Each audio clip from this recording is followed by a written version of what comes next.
Hello listeners, welcome to interviews with రేడియోకుషి.com. సినీ ప్రముఖుల మనసులోని భావాలను తెలుసుకునే కార్యక్రమం ఇంటర్వ్యూస్ విత్ రేడియోకుషి.com కు స్వాగతం. ఇప్పుడు మీతో ఉన్నాడు మీరామ్.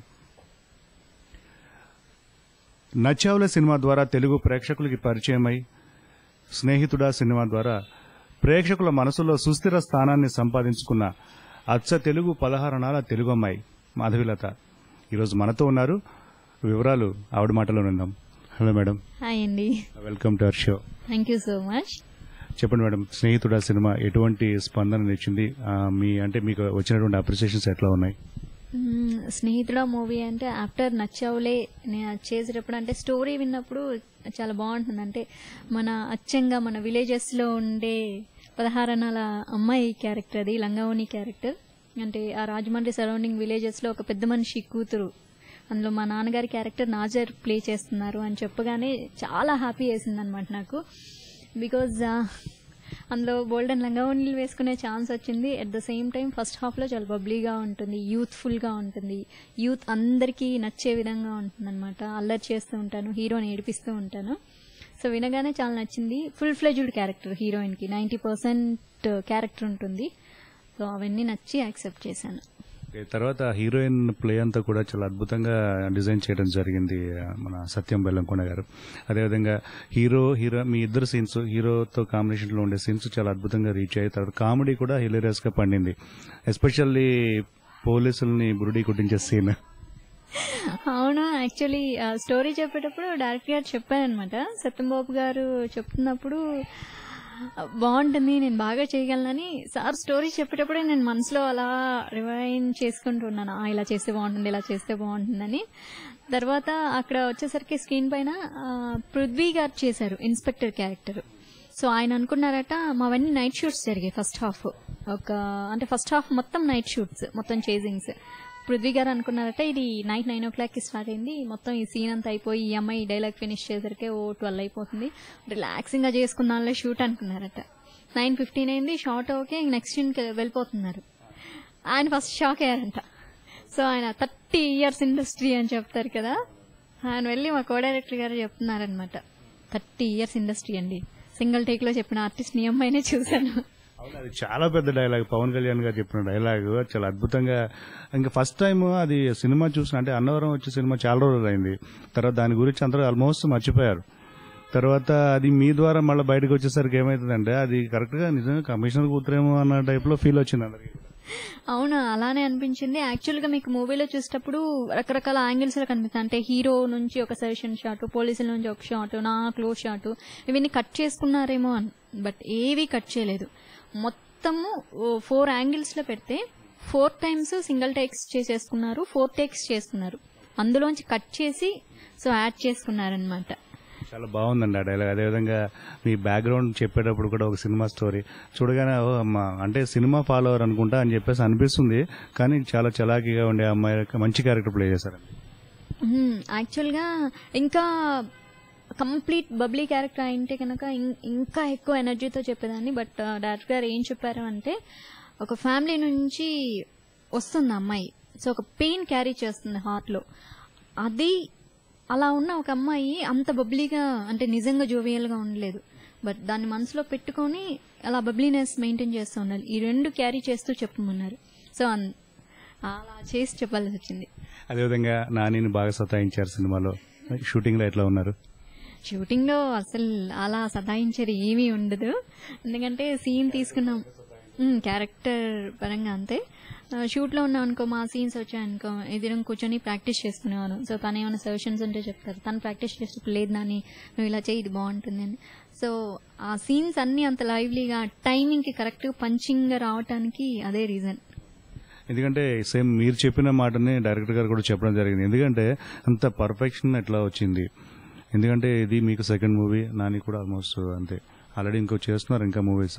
అయితే ఇంత మెచ్యూరిటీ, ఎంత చక్కగా ఎంత పర్ఫామ్ చేయగలిగారు, మీరు బాగా రాబట్టగలిగారు అని చెప్పేసి నేను డైరెక్టర్ గారిని అడిగినప్పుడు, నాదేం లేదండి, ఆల్రెడీ ఇప్పుడు 2 సినిమాలు చేసిన 10 సినిమాలు చేసిన ఎక్స్పీరియన్స్ తో వాళ్ళు అట్లా చేయగలిగారు.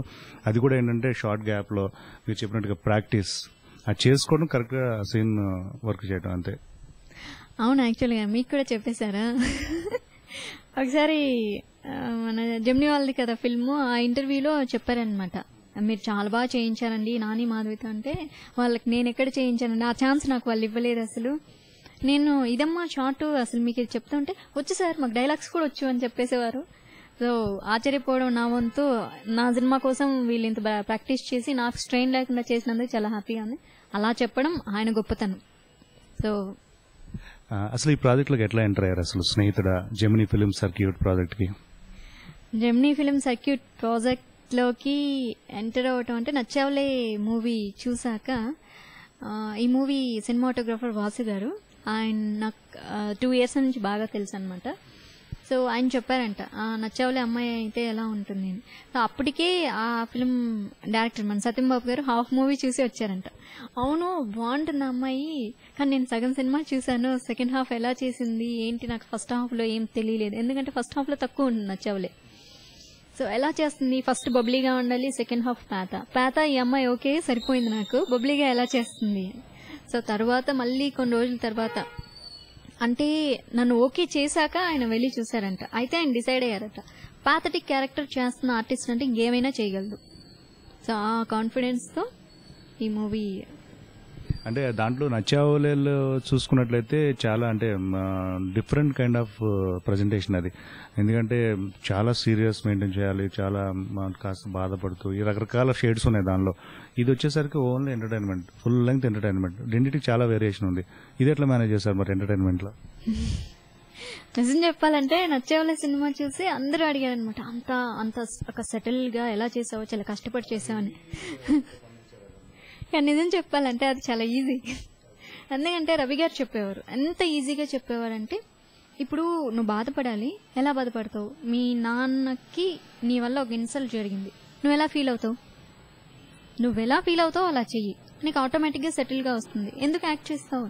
సో నువ్వు ఒక ఫ్రెండ్తో ఎలా మాట్లాడతావు, వాడిపైన కోపం వచ్చినప్పుడు ఎలా అరుస్తావు, వాడికి ఫ్రెండ్షిప్ చేసేటప్పుడు రూల్స్ ఎలా పెడతావు, బీయింగ్ ఏ గర్ల్ నువ్వు ఎలా బిహేవ్ చేస్తావు అలా చెయ్యి, అంతే అంతే. యాజ్ ఇట్ ఈజ్ ఒక గర్ల్ ఇలాంటి సిచ్యువేషన్లో ఎలా బిహేవ్ చేస్తుంది, సో అలా బిహేవ్ చేయమన్నారు.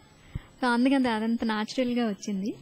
స్నేహితుడాలో అంటే సెటిల్ ఎక్స్ప్రెషన్స్ కావాలన్నారు ఇందులో కూడా. ఎక్కడ అంటే చెప్పాను కదా, ఫస్ట్ హాఫ్ బబ్లీగా ఉన్నప్పటికీ కూడా పేరెంట్స్ నుంచి విడిపోయి వచ్చిన ఫీల్ని మనసులో పెట్టుకుని ఉండాలి. అంటే అంత ఫుల్ ఫ్లెడ్జ్డ్గా తను ఎంజాయ్ చేయలేదు, ఎక్కడో పెయిన్ ఉంటుంది.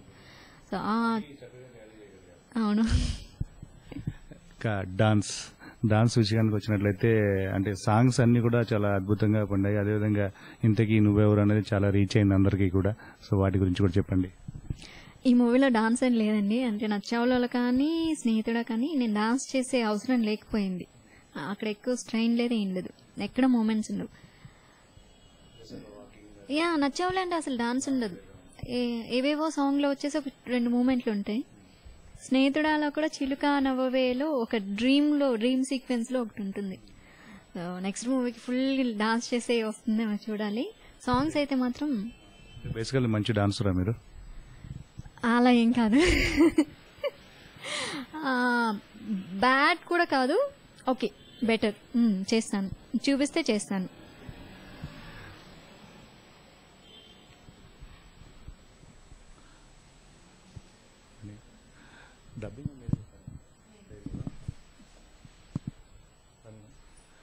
అదేవిధంగా డైలాగ్స్ వచ్చినట్లయితే డైలాగ్స్ కూడా అంటే ఏదైతే ఇన్నర్ ఫీలింగ్ ఏదైతే ఆ బాధను క్యారీ చేసుకుంటూ ఎంజాయ్ చేసేటటువంటి డైలాగ్స్ చాలా బాగా చెప్పారు అని చెప్పేసి టాక్.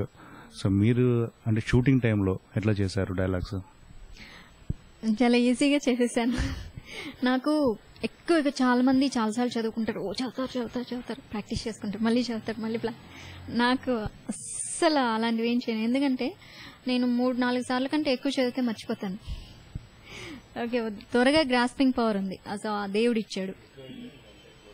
ఎక్కువసార్లు చదివానంటే ఉన్నది మర్చిపోతాను.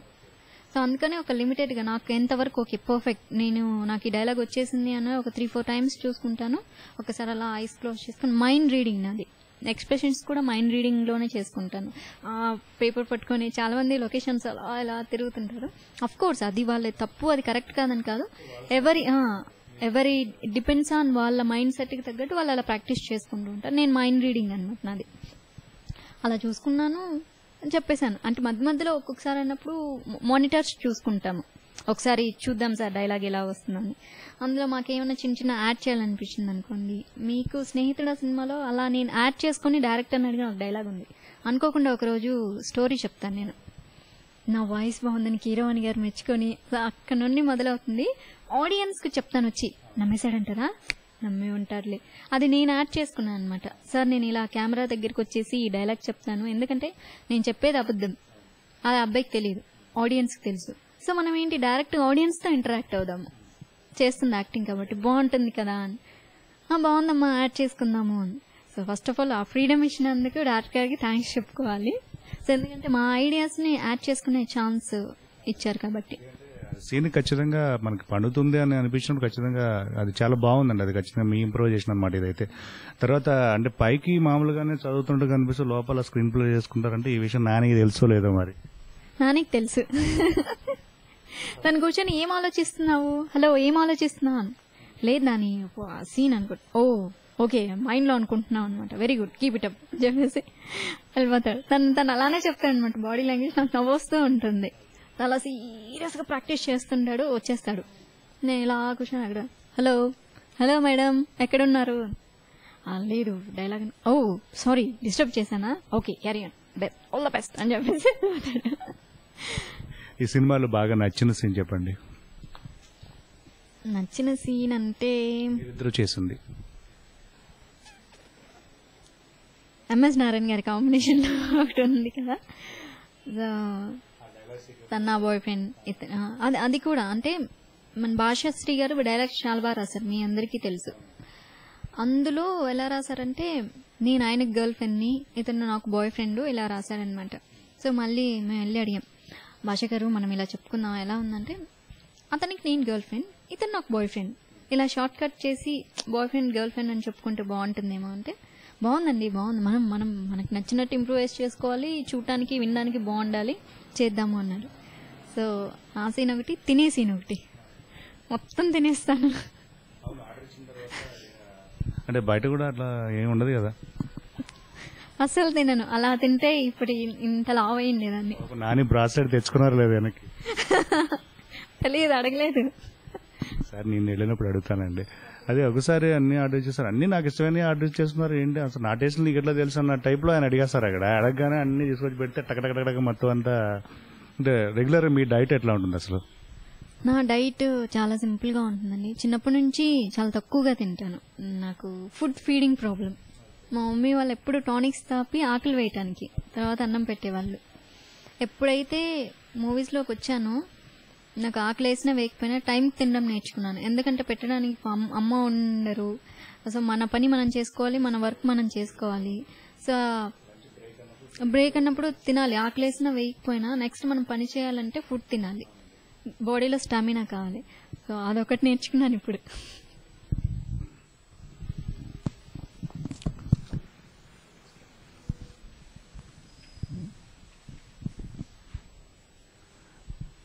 జనరల్ గా షూటింగ్స్ లేకుండా ఫ్రీగా ఉన్నప్పుడు ఏం చేస్తుంటారు? ఇలా ఇంట్లో ఉంటాను. ఇంట్లో ఉన్నాను కనుకే మీరు మా ఇంటికి వచ్చారు ఈరోజు. సో లేదు అంటే నాకు ఐ లవ్ షాపింగ్, చాలా చాలా ఇష్టం. షాపింగ్కి వెళ్ళిపోయి నచ్చిన డ్రెస్సెస్ అన్నీ కొంటూ ఉంటాను.